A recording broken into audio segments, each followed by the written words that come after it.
Hey guys, Kyle here. So, just before the show starts, I wanted to mention our Patreon.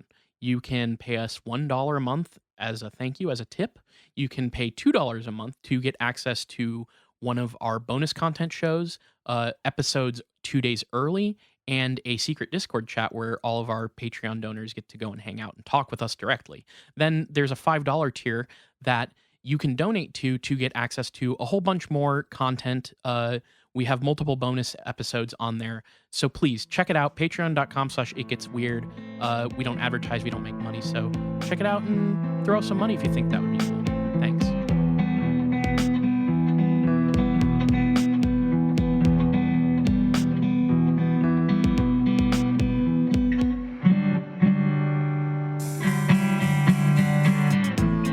Welcome to It Gets Weird, our comedy show where we explore the unusual, the unbelievable, and the unexplained to try to make your world a little weirder.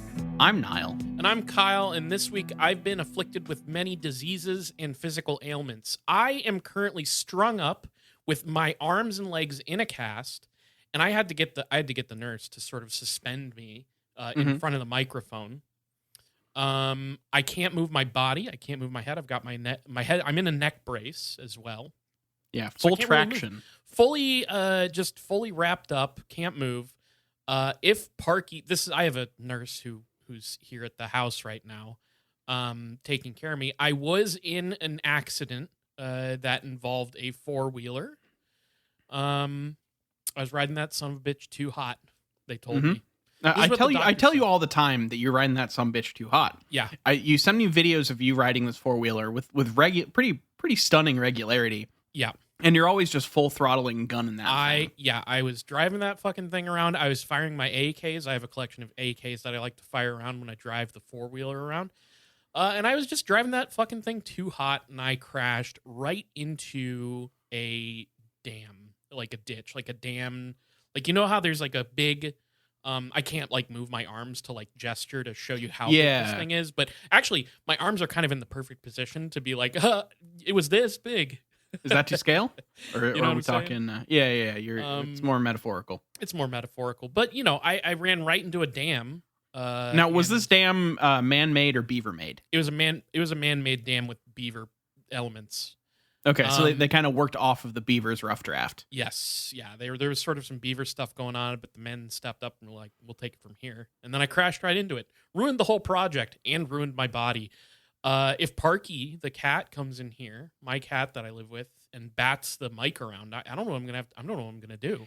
It is really nice that despite being in a full body cast with like need for round the clock surveillance, they let you come home. They let you do that out of your house. No, they're very, they let me do what I need to do. I mean, I'm just suspended in midair in front of my computer. I have like a straw sort of device that lets me type on the computer. I put it in my mouth and I can sort of type at the keys. Now, is it called a straw sort of device so that they can charge you way more for it through the hospital billing system? I really don't instead know. of just like a straw. I don't know what it is. Basically, just a straw that you would like get at a fast food restaurant. Yeah. Speaking of which, if the cat comes in and bats the mic out of my face, which is totally possible, he loves to do it. At the moment, the nurse that's been taking care of me is out picking up Noodles and Company. So I don't know if I would be able to resituate the mic in that. So let's just hope that doesn't happen. Taking a trip around the globe, one noodle at a time. Yeah. At Noodles and Company. What side of the Atlantic is she sitting on this time at Noodles and Company? We have a local Noodles and Company. I don't know what you're going on about. Well, the thing with Noodles Company, Kyle, if you don't remember their fucking whole thing, is that they have different noodle dishes from around the world. Right. So that was a Okay. I was asking what kind of nudes is she getting? I didn't ask. Maybe Okay. I would imagine that she's getting some sort of Mediterranean style noodle setup. There you Which go. I don't know what the Mediterranean offerings are there. They have buffalo chicken. I remember that. Mhm. Which is not Mediterranean. That's like an No. American thing, right? Yeah. I wonder. Go there and just like order pad thai with buffalo chicken on top. Like fucking live free and die hard. weird. You know? That'd be interesting. Now, Niall, I'm hang on. Let me adjust with the straw here real quick because I have an Mhm. email for us. If you don't mind. Eh, eh, eh. Okay, I don't know if you. Okay, all right. I got it to switch windows. Mhm. Um, is it cool if I read this email real quick? Sure. Go ahead. Okay. We got an email from Travis. Hey, And Travis. the email says, and I believe Travis has emailed us before, and it says, hey guys, Travis again. I finished listening to your newest episode on folklore warfare earlier today. And at one point, the word cybernetic comes up. When it does, Kyle says he doesn't really know what the word is doing there. And I had a Captain America, I understood that reference moment. Cybernetics is actually a whole field of study completely unrelated to what we usually think of the term meaning, which is something like Robocop or Deathlock. As you might guess from being something this guy references, it's a pretty complex topic, but the basic idea is that it studies the way information is fed back to its source in a recursive loop that allows for the creation of a system of control. Given that a lot of Smiles' theory is rooted in ideas and information being used as a means of controlling people, hopefully this gives a bit more context to that bit. As always, love the podcast, and my congressman can go fuck himself, signed Travis. That The does message make is spreading. yes, that does make a lot more sense because I definitely hear the word cybernetics, and I'm not a bright person. I think Mhm. of RoboCop. You're absolutely right. I think of a Cyberman or woman. I do like that the two reference points there for me were RoboCop and Deathlock. So we hit up comics and Paul Verhoeven movies Yes, explicitly, which is helpful to me. it was Honestly, narrow casting. if you could explain, you know how there's the joke about to get an American to understand something, you should have to put it in reference to a burger. I'm like that, but with like various media properties. Yeah, no, I can understand that. I'm similar. I'm also like that with a burger, though, for sure. Yeah. Anyways, Niall, Yeah. what the hell did you bring to the damn table this week? Wow. A little Sorry, feisty.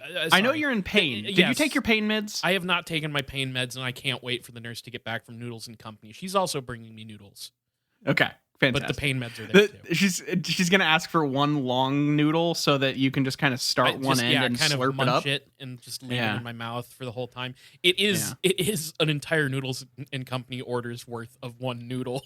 Yeah, if you go in and ask, you don't. A lot of people don't know this, but if you go in and ask at Yes. Noodles and Company, they can give you your meal in the same portion, but all as one noodle. Yeah, and that's So- what she did. Okay. So this time, I'm not sure if Noodles and Company has a lot on their menu from Spain. But we're gonna go hang out in Spain. Specifically, I started trying to do kind of an alien grab bag thing, and I unintentionally ended up instead doing finding out that I could just do an episode on like a UFO flap from the 1970s. Yeah, And a couple instances of weird UFO sightings in that era in Spain specifically. So this unintentionally became a Spanish UFO cool. flap episode. I- So I've got a couple encounters from the 70s in Spain for you. I'm excited because I have heard of this flap, but I really don't know the details. I think that the reason I know about it, if I'm remembering, actually, I'm gonna look this up before. I'm pretty sure I can tell you why you know about it. Okay, yeah. Why do I know about it? Because You did an episode on Umo. No, you and did Umo. I did Did you? Umo. Yeah. I did Umo. Never mind. I did an episode on Umo, and that kind of covered. That's in the same general time period and era. Yeah, I remember the Umo story. I'm double checking the one that I remember doing. Okay. Never mind. I couldn't remember if I honestly could not remember if the friendship case was Italian or Spanish, and it's Italian. So Yeah, that's Italian. never mind. I've heard of this, but I guess I don't know where I've heard of it from. Well, I've got two cases for you today. From Spain I think they're actually both 1976. They're either 76 or 77 for both of them. Okay, so these two cases, the first one that we're going to start with has a couple names. You'll either hear it as the Badajoz UFO incident or the Green Man of Talavera La Real. And I'm going to start by saying a blanket thing here. A lot of the information that I got from this, and a lot of the information out there that you'll find on these cases, is tied to a guy. There's a guy in Spanish UFO research by the name JJ Benitez, who eventually I kind of want to do an episode on him because he's written like a million books on UFOs. He's like a major figure in the Spanish UFO scene. And he actually, one of these cases, it happened in the 70s. He got a hold of the like official Spanish Air Force UFO investigation file in like 77, wrote a book based around it. And then that file then later got declassified in like 94, which is when that case kind of went broader. And so like he, despite the fact that you will find a lot of people on his Wikipedia page cited as accusing him of fraud and various other such things that you get in the world of, writing a lot of UFO books. He's had his finger on the pulse for a long time.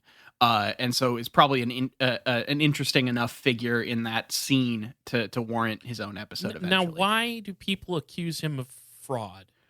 I mean, just like of like not getting hoodwinked a lot. Like he seems to be someone who just like he's written so many books and investigated so many cases and kind of massaged facts into a thing, and like he's just been in the shit of UFOs for like decades.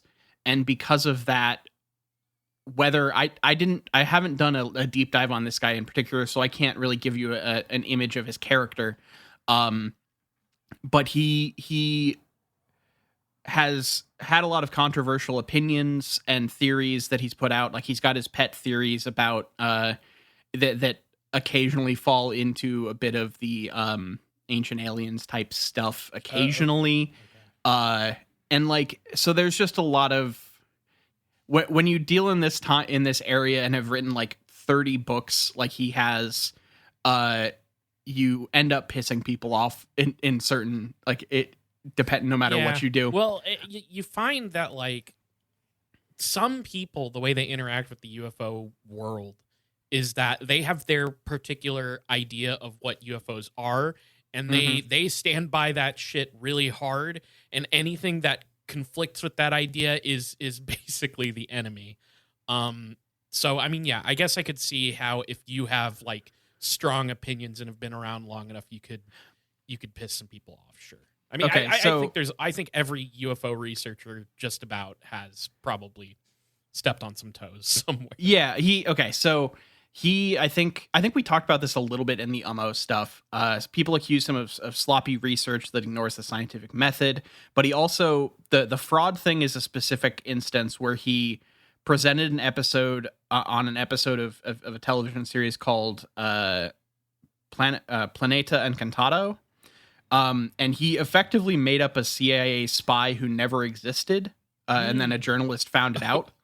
And that scientist was that spy was supposedly showing alien constructions on the moon that NASA was hiding. So like he kind of got he also has been various things in one of his book series have been alleged to be a plagiarism of the Urantia book.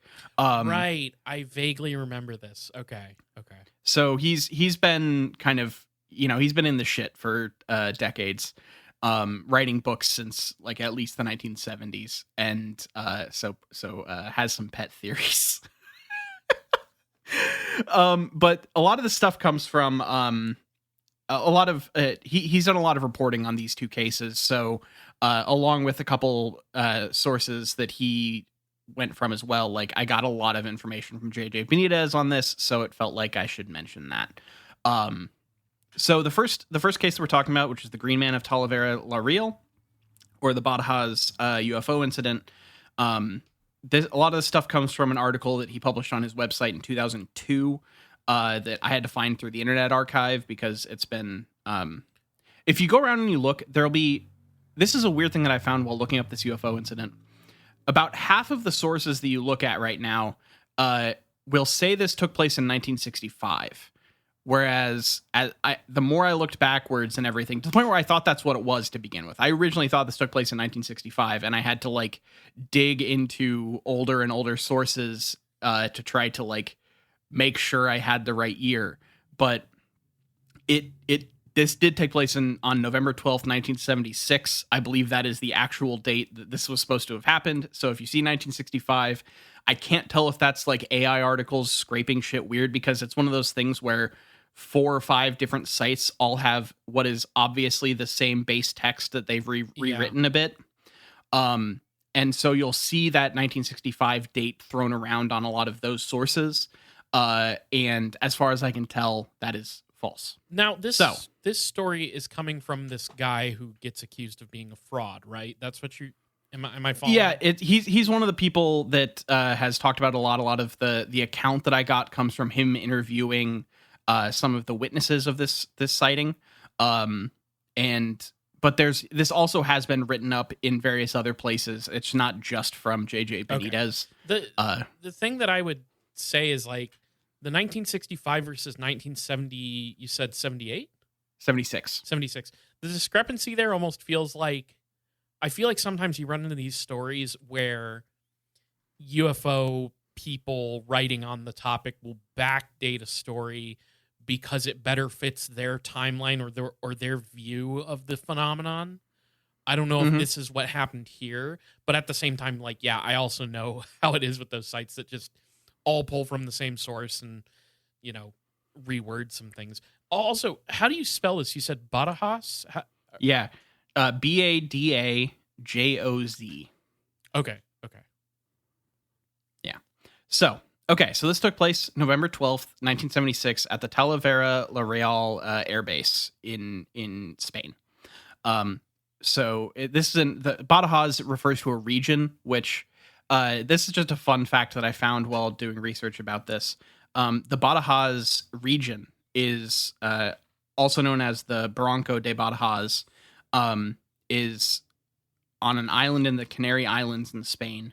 And it is known as, it's been described as similar to the Bridgewater Triangle in the United States, in that it has had like a lot of sightings of weird shit, whether it's angelic beings that people have claimed to have seen, paranormal phenomena, UFOs, poltergeist orbs, balls of fire, ritual satanic exercises, and other spectral phenomena. Can you imagine like running up to the people who collect the information and they're like, this place is a ley line, we have to know all the phenomenon, and people are coming to you with reports of angels, demons, UFOs, and then a guy rolls up and he's like, I saw an orb.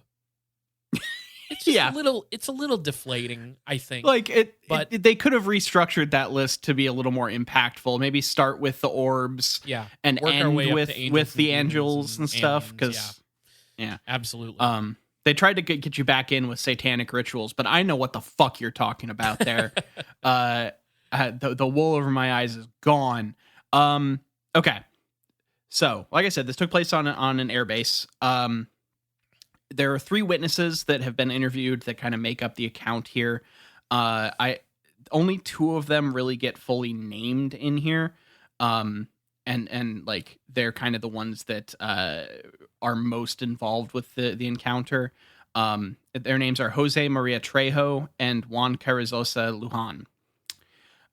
So they were on duty in what was called the fuel zone, which, as far as I can tell, is basically where, like, you know, all of the fuel and everything is stored. Sure, that would and track. Like so they're in this kind of like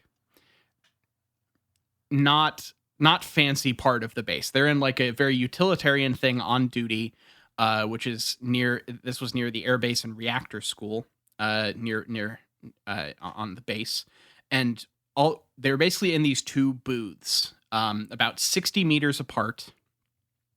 And just kind of passing the time at around 1:45 in the morning, when all of a sudden they started to hear some strange noises, and they describe it as sounding like what they would consider classic radio interference, so like kind of staticky radio with weird blips of speech and whatever coming into it. And then but they didn't see anything to begin with. They just heard these noises. And after a little bit, the noise then transformed into this very piercing, high whistling that actually like hurt their ears to listen to. Um, and so this is a quote from one of the people.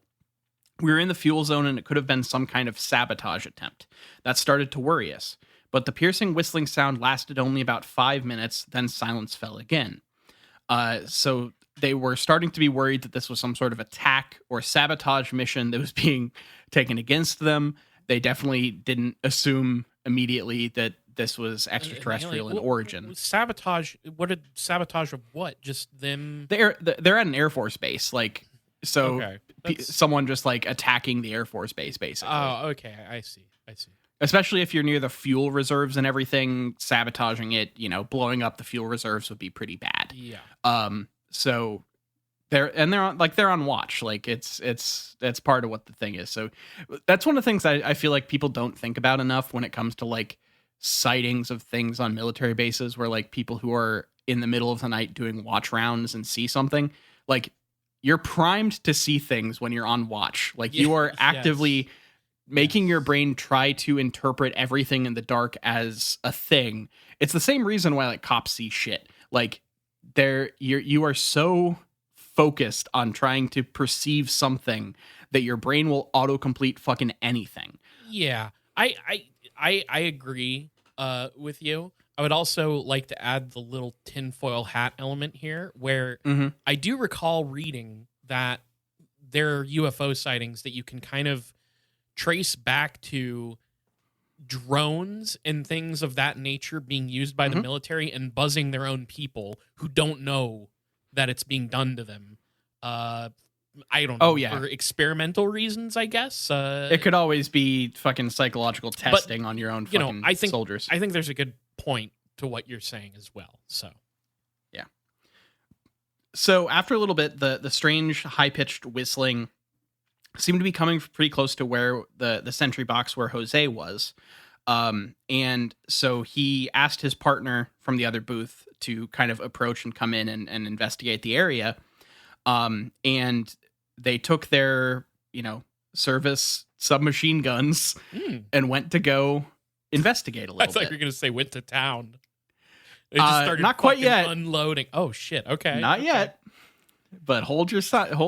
Just hold it in for a minute, and we'll get there. So they were met with silence for about 5 minutes before the whistling started up again.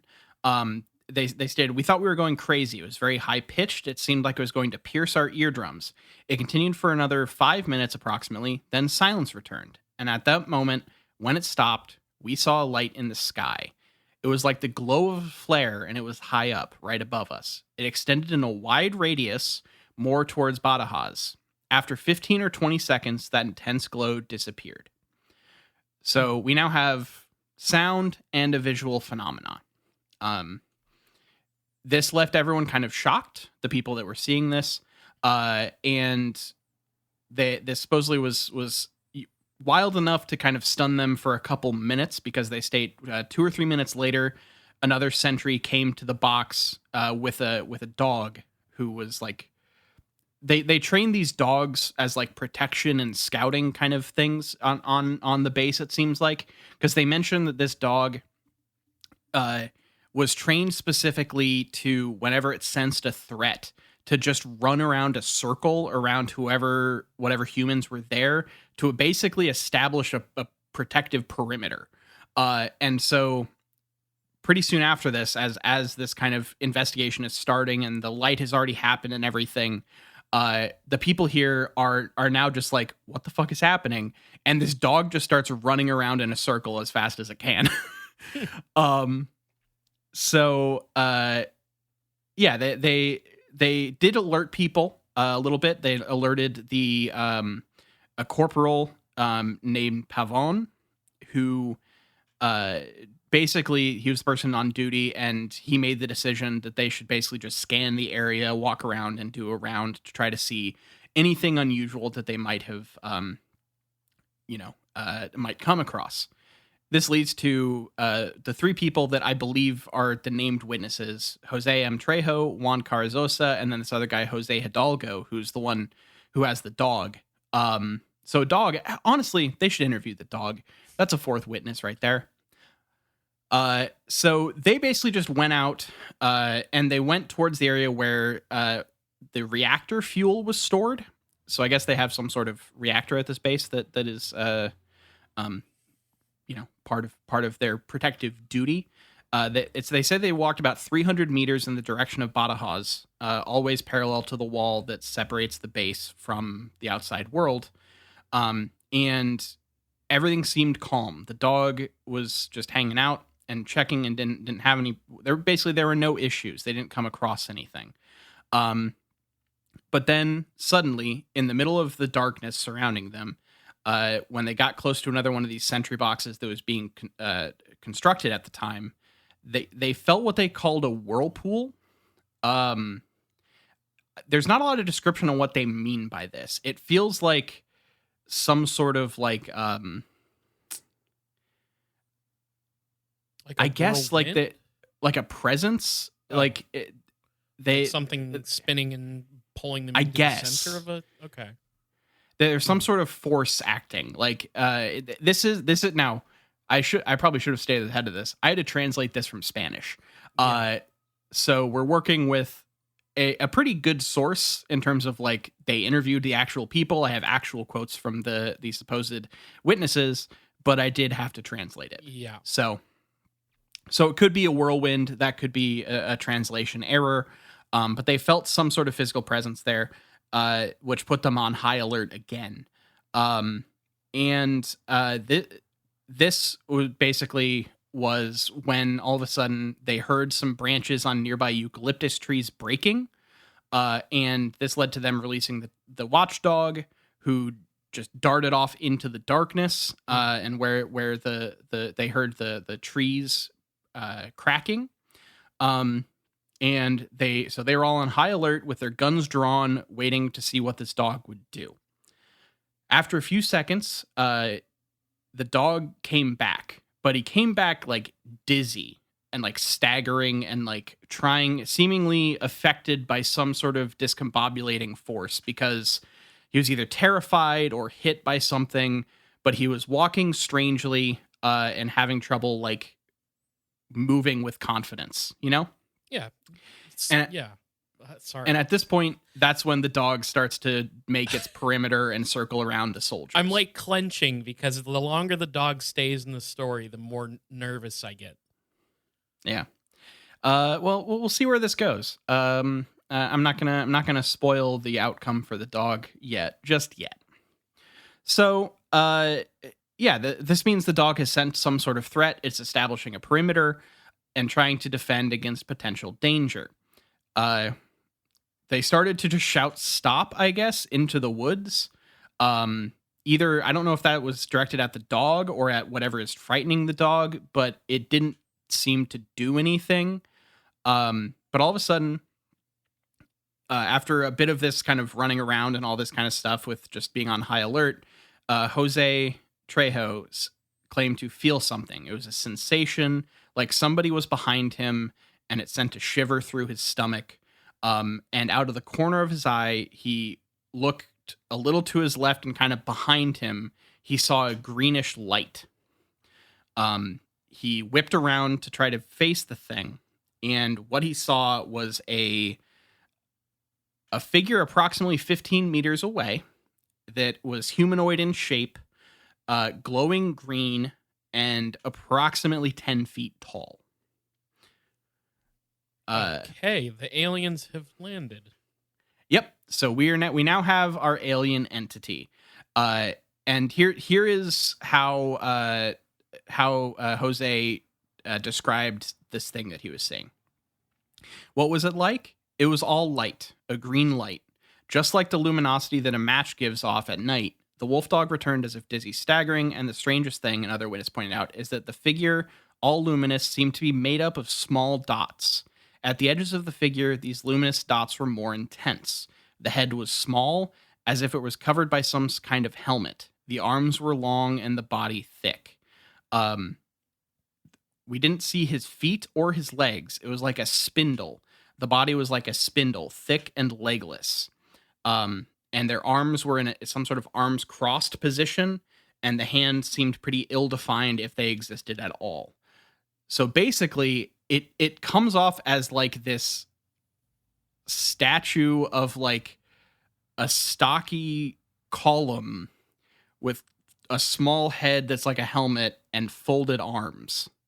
Um, I What I the don't. fuck? Yeah. Is there? It's Do you think that there's anything lost in translation here?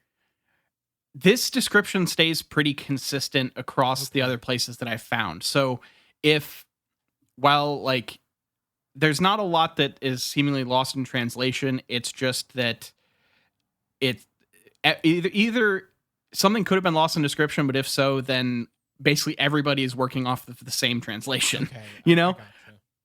gotcha. It's just very strange. How far did they say it was away from them when they saw it? About 15 meters. Okay. Yeah. So this led Jose was paralyzed with fear and surprise. And he said that I don't know how much time passed until I reacted, maybe 15 seconds. I had the machine gun in firing position, and when I decided to shoot, I felt a general stiffness. I couldn't shoot. I couldn't. And I began to feel a kind of general weakness. I was watching and listening perfectly, but I felt like I was slowly falling. And before I planted my knees on the grass, I shouted, "Get on the ground, they're killing us." Whoa. So this was like, he fell down onto his knees, and as he like was succumbing to this thing, his vision started to go dark. And that was when this all happened so quickly that like him falling is what alerts the other people in that saw it to see this thing. So like he fell down and shouted, and that's what caused everybody else, like the other two people that were witnesses, to turn around and see this glowing 10-foot tall fucking statue of a thing. So that's when the other two soldiers turned around and opened fire on this fucking thing. So we know they have submachine guns. Yeah. They supposedly fired between 40 and 50 rounds off at this creature. And as soon as the shots started, like as soon as the thing would have been hit, it brightened like a camera flash, as they described it, and then disappeared, much like a television image disappears when it's turned off. Now, that's like a tube television, Yeah, you know, yeah, like from the time period. So as soon as they fired at this thing, it like voips out of existence. That's so weird. And they said it was made of like dots? Yeah, it's like it's almost like a pointillism man. Like statue man. It's fucking weird. It makes me think of right off the bat is like drones. Yeah. But what do I know? I don't know. That's I mean, very strange. how advanced was drone technology in I 1976? actually just looked it up. Yeah. It looks like we made some pretty big leaps after the Vietnam War. Okay. But like, and that's just what we know about. They're just different kinds of drones. Like, I don't know if these are drones that could like hover and flash green lights at you, you know. But again, I don't know. But it says here that in the 60s and 70s, radio-controlled components could now be miniaturized enough to be sold to civilian customers. So they're talking about like RC planes and stuff having a boom here. Mm-hmm. So like you could at least get something small enough, but like I don't know if they could like hover, you know? Yeah. It's I don't have a good answer for this one. There isn't like, I didn't find a consensus explanation like you do for some places. It doesn't help that like it's a one-time sighting of a weird creature that one of the witnesses was crumpled on the ground. Like, you know, like there's enough extenuating circumstances that I you know, you take all of these things with a grain of salt, but they're also, it's not like this thing was seen a bunch more times by other people, so we could have corroborating witnesses. So like there's just a tiny bit more of the initial thing here. uh, before we get into kind of the aftermath. So the thing disappeared after being shot at. They squeezed off like 50 shots at this thing. And when the other two soldiers finished firing, they ran over to Jose and tried to help him. And they then started to hear that same sound that they had heard earlier, that like really high pitched whining, and or whistling. And it went on for multiple minutes and seemed to be coming from the same direction in the eucalyptus trees that the dog had run off into earlier. It only lasted for about 10 to 15 seconds, sorry. And then it stopped. And that was the end of it. Like they heard it for one more time for a very short burst, and that was the end of the initial encounter. That's a weird one. It like the fact that it's a pointillism man of light doesn't scream aliens to me.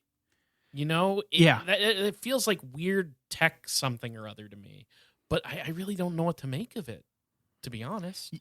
Yeah, I really don't know either. Do you have like speculation from the people who saw it?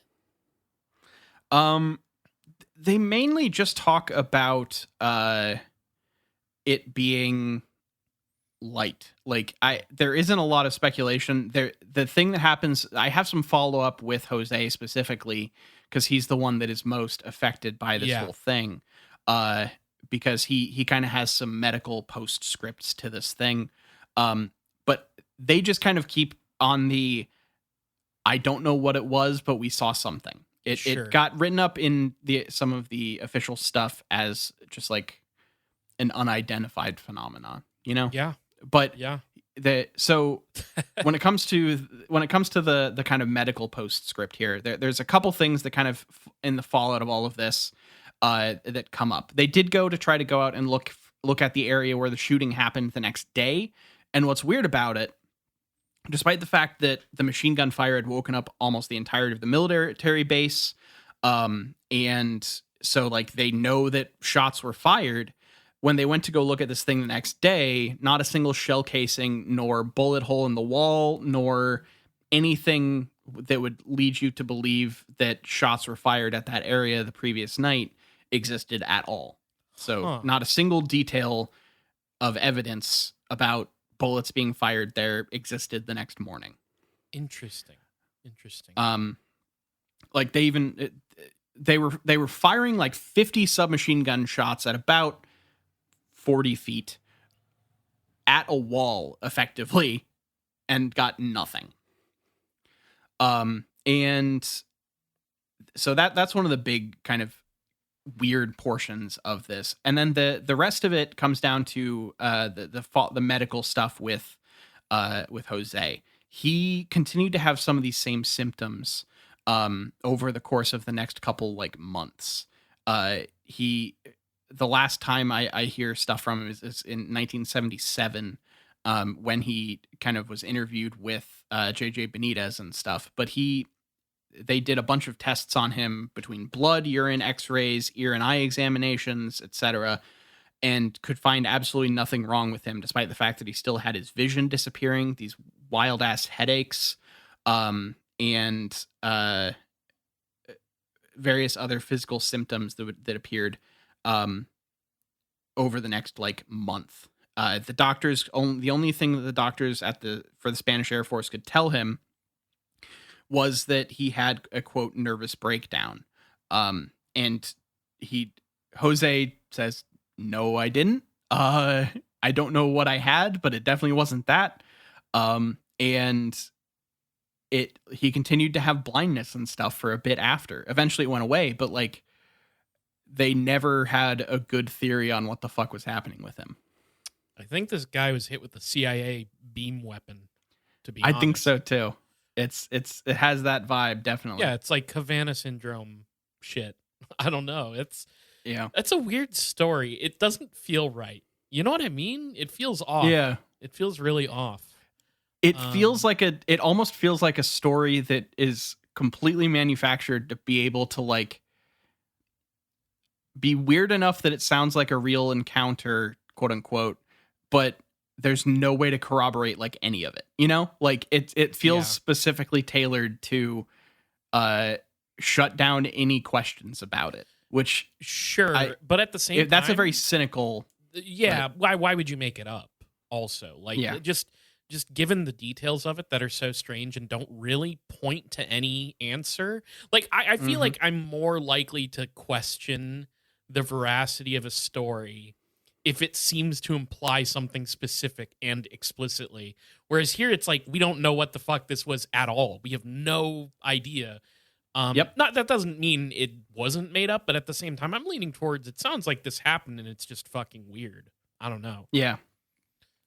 So what makes this kind of more interesting is you'll remember that the first physical sign we had and all of that was a big flash of light in the air. Yes. Um, and that's going to be tied to our next topic, which is another sighting from the Canary Islands in 1976 that you'll just see referred to as the Canary Islands UFO sighting of 1976. Like this one doesn't have like a super fun name.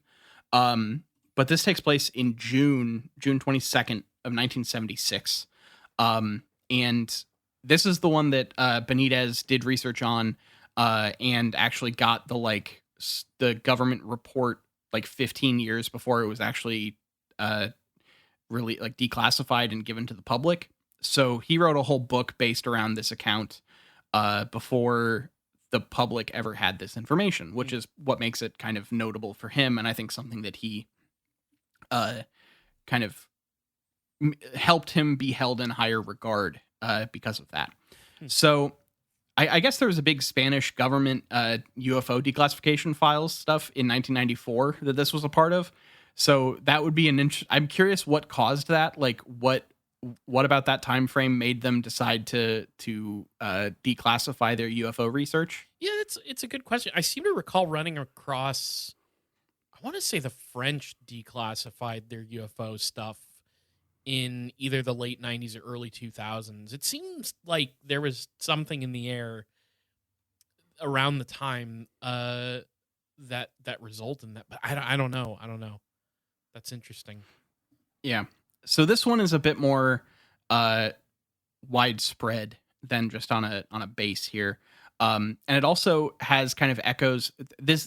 Have been similar sightings since this one in the same area as recently as like the mid 2010s. So there's something to be said about that kind of thing where you start to wonder, is this some sort of natural phenomena that like we just don't know, you know? Yeah. You know, is there some like boat that goes by and flashes off of a lighthouse that causes some, Yeah. you know, you start to wonder that kind of stuff with these kind of things. But anyway, this takes place in the Canary Islands, specifically on the islands of Tenerife, La Palma, and La Gomera.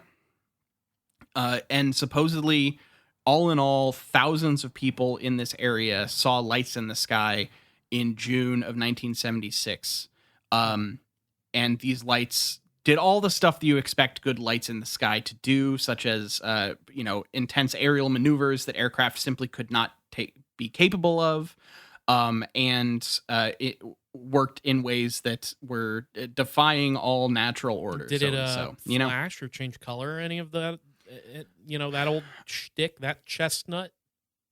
yeah, I believe I have more on that here in a little bit. Okay. But I have more specifics in a minute here. So we'll get to that. But this led to the kind of widespread idea of these lights in the sky being shown. It started to lead to newspaper reportings on this thing, along with various people starting to claim that they have witnessed aliens coming out of these strange crafts in various kind of reportings at the time. This led to the Spanish Air Force investigating the sightings, and then and this report is what JJ Benitez got a hold of at that time period, and then went on to conduct his own extensive research, that then kind of built a lot of the story of this case. What's interesting is you can find the full declassified thing online if you want to. It's on the archive, and you can find it translated a couple places. They have like 14 eyewitness accounts that they reference, and they rank them by like believability, by like, there's one that's a doctor that's like the most well respected one, And like the scale literally goes from like doctor and official all the way down to like drunk. Like it's That's they have 14 accounts that are like from most to least believable by like the character of the witness. It's They're the first time I've really seen that in an really account. what they're doing is they're ranking, types of people. Like this is the best Yeah. type of person, this is the worst type of. And here's the thing. I you could be a doctor and still be a pathological liar. Like Mhm. but sure, whatever. I mean, I it's a common theme here Yeah. but I guess at least a doctor over like the military or the cops this time. Yeah. So there is also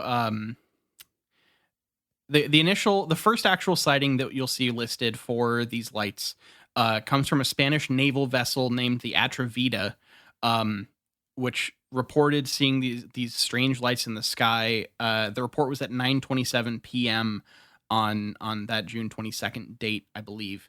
And they stated that there was a quote intense yellowish bluish light that was heading the direction of the shore, and it would suddenly become stationary before a luminous beam from it began to rotate.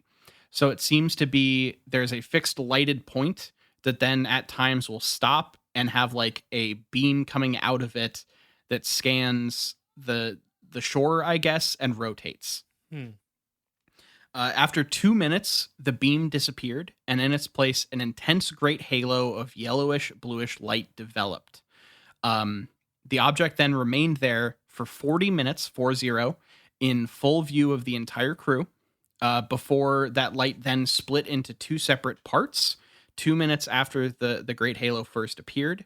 And the smaller part moved beneath the halo, while the larger part started to climb in a spiral, rapid and irregular way before vanishing. So one went down, one went up in entirely different ways. All the while, the halo stayed where it was. So we have a changing light phenomena that seems to have multiple parts doing different things at the same time. And there's a lot of witnesses for this? Yeah, like a whole naval vessel Oh, saw this man. thing over the Oh, course of okay, 40 minutes.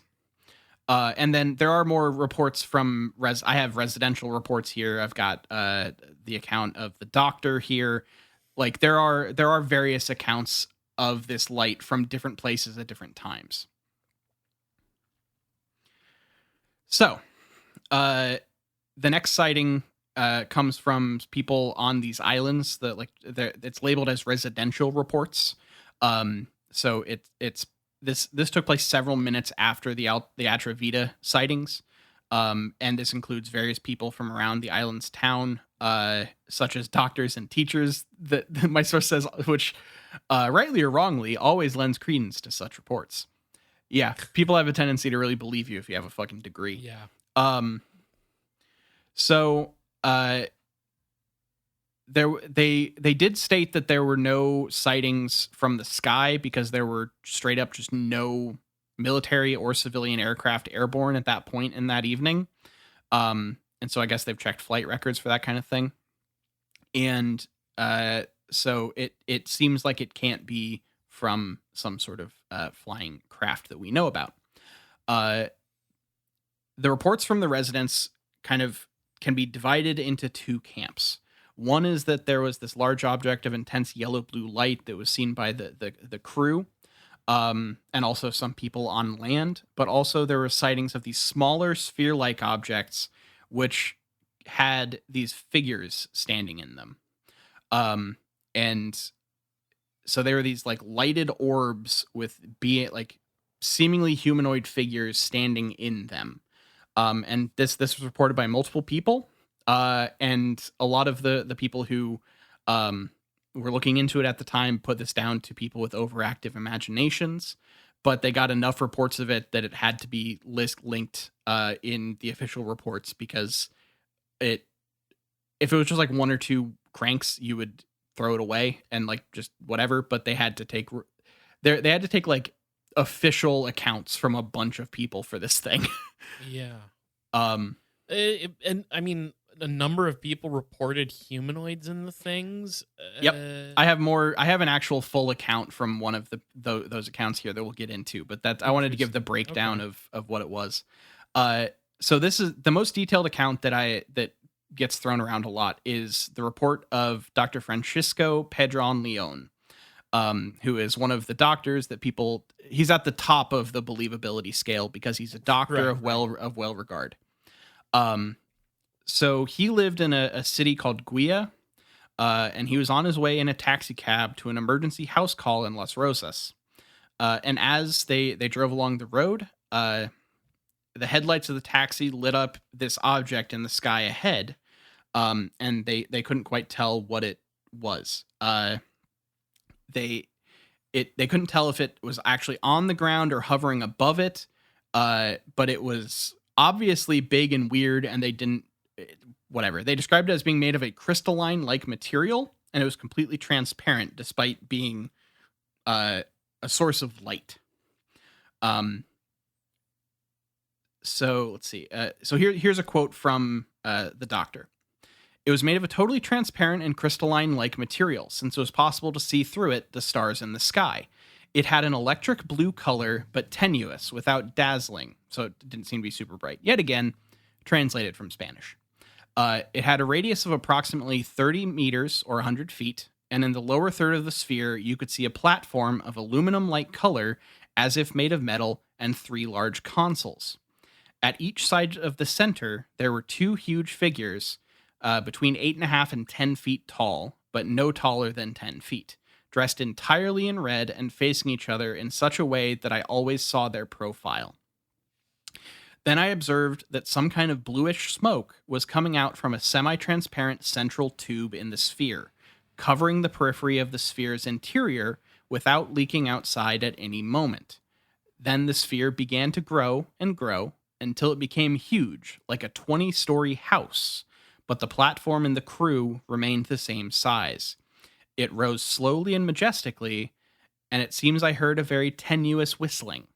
That is incredibly strange. Yep. That's a fucking weird one. I can demystify one aspect of it though. The blue smoke was them selecting their new alien pope. Yeah. This was part of the galactic This is papal yeah. process. You have Yes. to. It's also why the craft expands because the smoke fills up the craft and kind of like a big bubble. And you then define the person in there, and you know that 20 story house type sized thing then becomes the place where that new pope lives. Right. It's all part of the same ecosystem, you know? Yes. So we do know about that, but otherwise that's fucking strange. I really don't know what to make of that story at all. Yeah. That's a bizarre one. Yeah, it supposedly then just shot out of sight in the direction of Tenerife, which is a local another town. So the doctor then just had to go to his fucking house call. Literally, I have to work after that shit? What the fuck? yeah. It's even in the story here. One of the members of the family that he was making a house call on would claim that just before he knocked at the door, the television they were watching suddenly went blank. And at the same time, the family's dogs began to bark and growl nervously. She then looked outside to try to see what had kind of set off her dogs and turned off her television, I guess. And she was able to see the same thing that the taxi driver and Dr. Leon saw. She was able to confirm the presence of 2 humanoid figures inside the craft, along with its sudden growth and disappearance. There were various other aerial phenomena seen around this time in this area. None of them are quite as wild as that Dr. Leon accounting. A lot of them are much more in just kind of lights in the sky, moving fast and all that Sure. kind of stuff. And so, but if you I think it's interesting here. I copied some stuff here from a place that was kind of archiving the released data from the Spanish Air Force, and this kind of is a brief on what is entailed in there, along with some of the timelines and stuff. So I thought this was just an interesting thing to add. So, this extensive file contains depositions from 14 witnesses categorized by reliability, ranging from high credibility, pilots, aeronautical engineers, astronomers, to very unreliable, illiterate, mentally impaired, or under the influence of alcohol or drugs. The observations are classified into 4 levels based on the number and quality of additional witnesses, radar evidence, and other factors. The investigative adjutant's final report reconstructed the sequence of events, with the first observation made at 21:27 hours on June 22nd, 1976, by the crew of the Spanish Navy corvette Atrevida, located near Punta Lantaya on the coast of Fuerteventura Island. Following this, at 21:30 hours, a very similar phenomenon was observed by many people on the Grand Canary Island. The investigative adjutant considered various explanations, including aircraft, missile tests, auroras, and meteor falls, but each was dismissed in turn. The report also ruled out weather balloons and meteorological phenomenon, ultimately concluding that the phenomenon's nature was, quote, totally unknown. However, the investigative adjutant had reservations about accepting the reality of the close encounters of the third kind described by some witnesses. He believed that their accounts were based on what they, quote, believed they had seen, influenced by each other's experiences. Despite these reservations, the investigative adjutant's final conclusion was that the phenomenon observed in the Canary Islands on the night of June 22nd, 1976, was indeed a, quote, unidentified aerial phenomenon.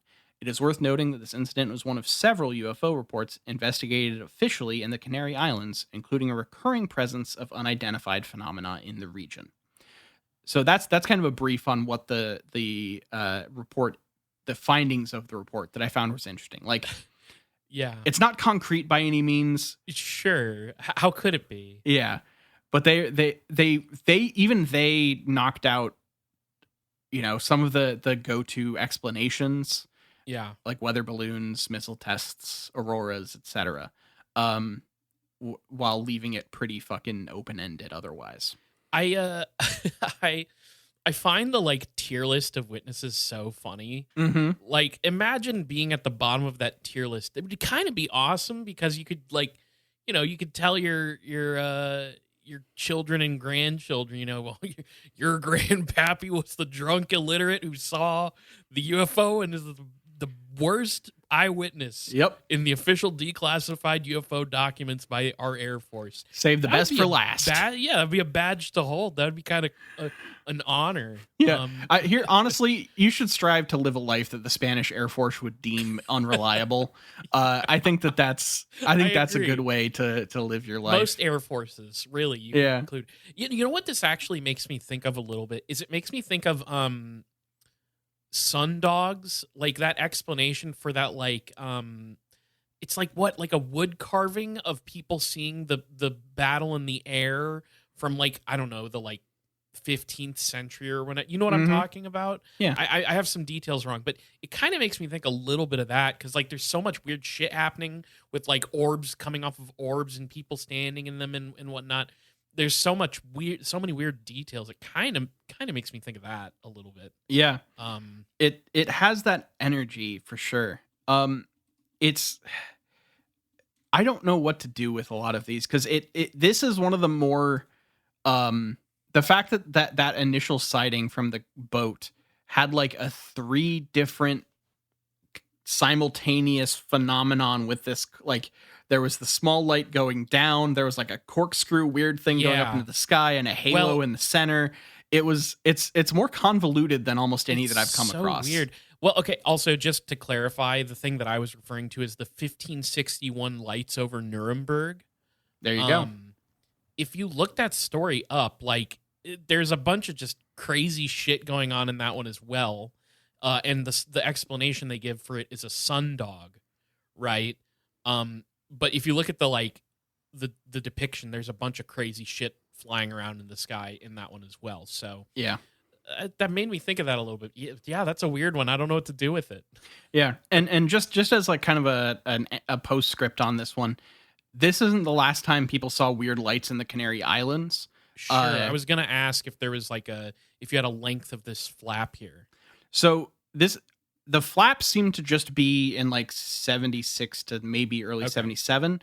But then in the early 2000s, I there were sightings in 2004, 2006, Oh, 2008, 2009, um 2007, and then the last one that I have here is 2015.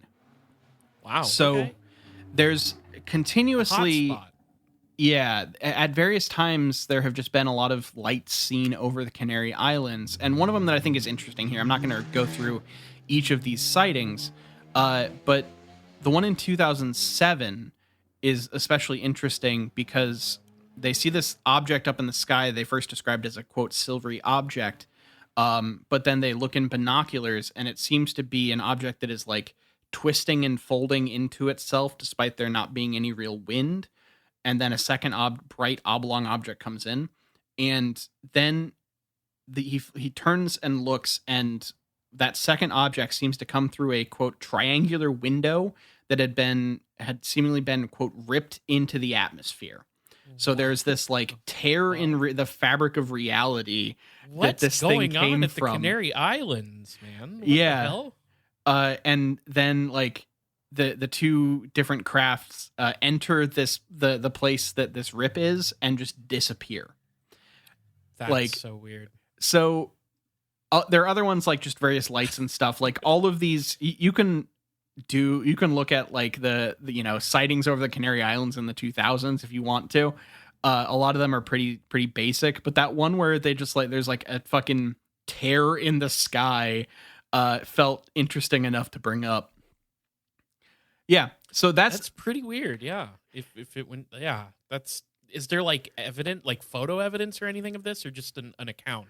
uh there is one photo that gets tossed around as related to the Canary Islands one, I believe. Which is just basically a very bright light in the sky. You if you look up, I think if you look up Canary Island UFOs, you'll be Yeah, able I'm to looking it find up it, right now. Oh yeah. Okay. where Huh. it just looks like a very bright point in the sky that is like blooming out. It but it has kind of that halo to it. Like it almost has like the fucking rings of Saturn kind of thing going on. Yeah. It's yeah, I don't really know what it is. Like that some people say that is a it's part of a missile test, but then a bunch of other people will kind of take that to Say it's task and not. say there's no It's way that. definitely not that. Yeah. Yeah. So I don't know what that photo is. It might be this crazy fucking light show from 1976 Well, in the Canary Islands. wasn't the like Norwegian spiral a missile test or something? I think so, yeah. Like I guess if it and if you've seen that image, like that's bizarre looking, Mhm. but then like there's a pretty mundane explanation for it, I'm pretty sure. So I guess I could see that. I don't Yeah. know. That's weird. That's weird. Yeah. So those are the two big sightings in the 1976 Spanish UFO Wow. flap. I'd never heard of these before. Thank you. Now, you know me, I'm so into UFOs now. Like, Mhm. the last couple years of my life, I've just getting more and more into UFOs. So it's always nice to find a new one. Yeah.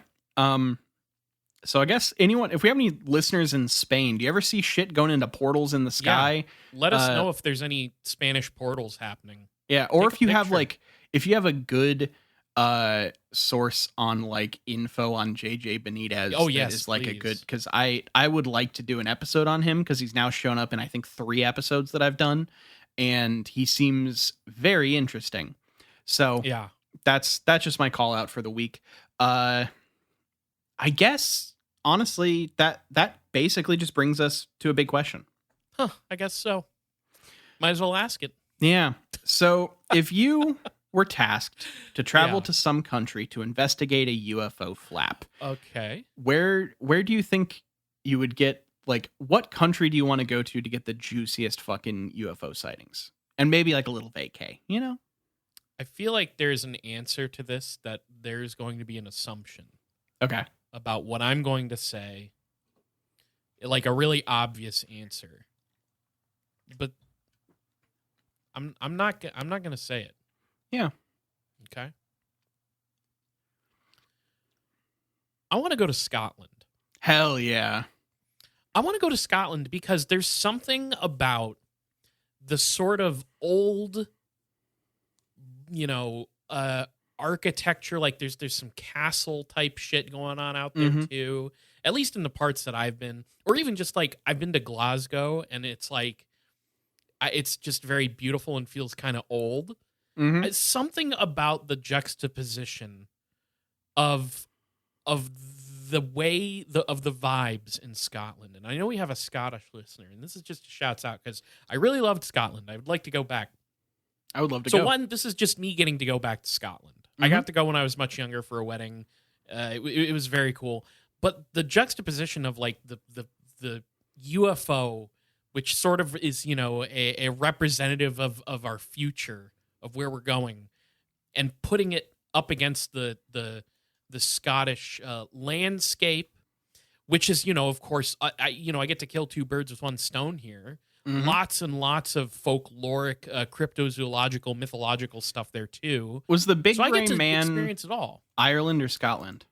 That was uh oh fuck. You mean the one that's like a sun optical illusion? I think so. It's the one that he's on like cairns and shit. He's like Yeah. in the wilderness on tops of like mountains and fucking whatever. I want to say that one was Irish, but the Yeah. one that I could be wrong. I do remember what was we talked a lot about like the dog, the like Black Death dogs, Oh yeah, yeah. the like omens of death. Mm-hmm.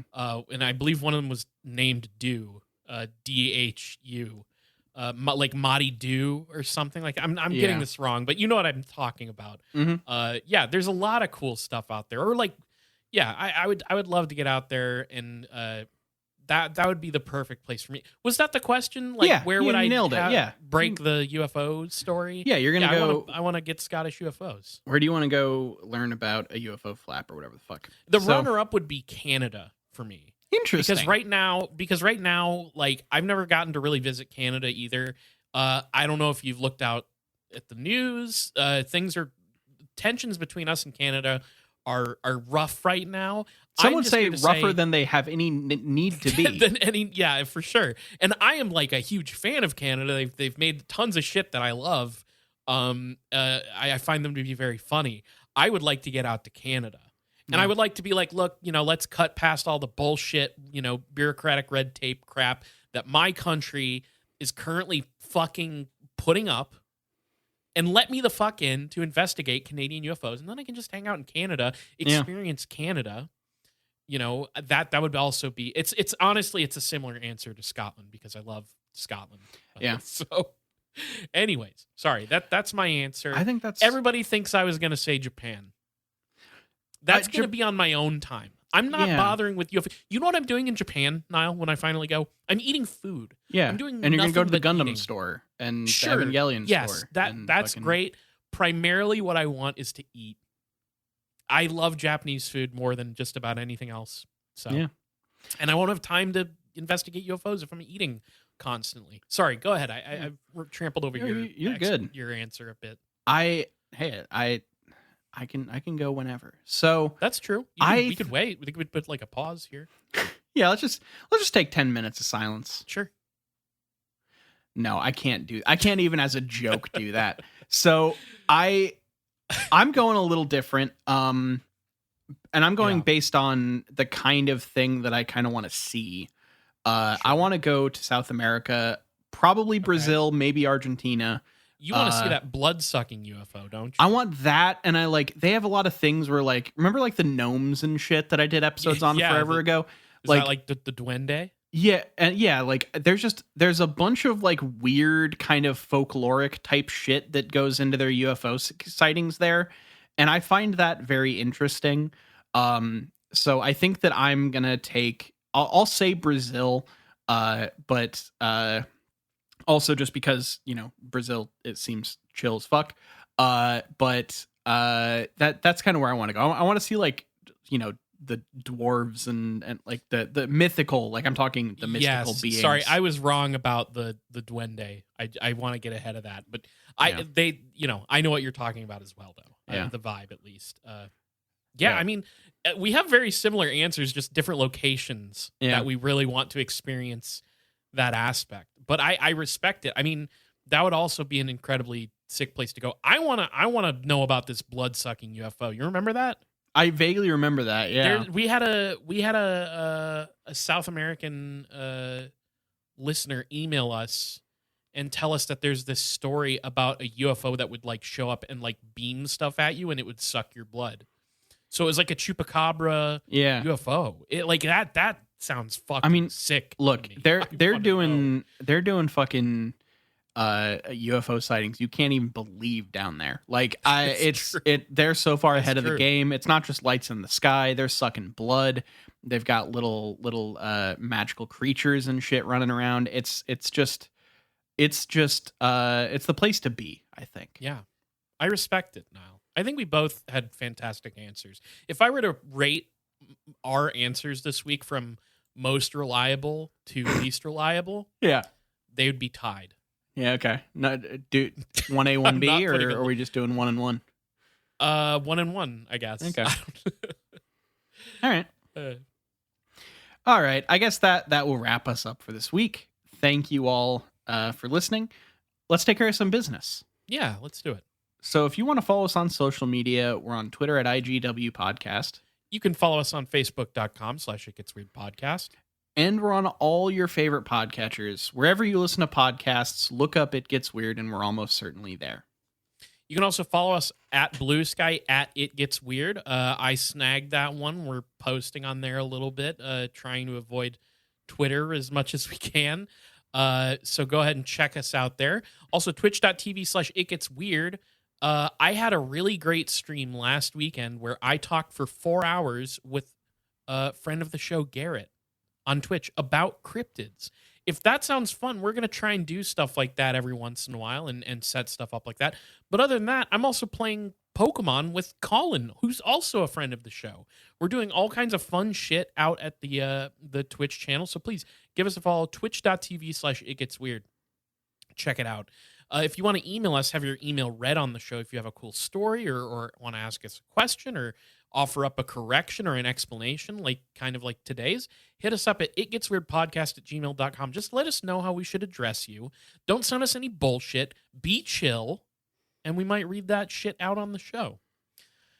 Finally, and most importantly, patreon.com/itgetsweird. We have a $1 tier. That's the thank you tier. That's just a tip. That's you saying, hey, thanks for doing what you do. Here's $1.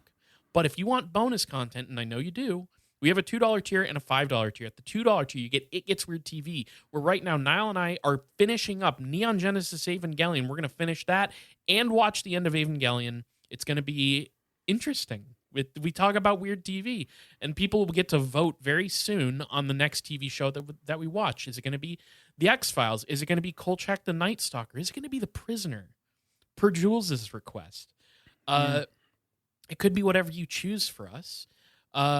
We also have a $5 tier where you get another bonus show on the off weeks of It Gets Weird TV called The World of Weird, where Niall and I talk about whatever the hell we want. Lots of different things come up. Sometimes it's related to stuff that's been on the main show, topics of that interest. But, recently it was a lot of movie talk. It's whatever we want to talk about. And we get deep into stuff that we're into, and it's a lot of fun. So the most bang for your buck is going to be at the $5 tier. But whether you donate at the $2 tier or the $5 tier, you get access to the main show 2 days early on Friday instead of Sunday on your own private Patreon feed. And you get access to the Discord where we're hanging out, chatting with our listeners. They talk to us there directly. It's a lot of fun. Great community. I feel like there's something else. If you don't get an invite, hit us up on Patreon. If you join up and you don't get an invite, hit us up on Patreon. Send us a message. We'll hook you up with the Discord link because sometimes we have to do that. But please donate to the Patreon. It's we don't have advertisements on the show. We put our foot down way back at the beginning and said we're not going to do that shit because it's annoying. But we do need your help if you can spare some dollars for your favorite podcast. But if you can't donate, please tell your friends, tell your enemies, tell your congressman all about It Gets Weird podcast. All right. Thank you all for listening. Thank you for continuing to support the show. This has been It Gets Weird, and I've been Nile. And I'm Kyle signing out.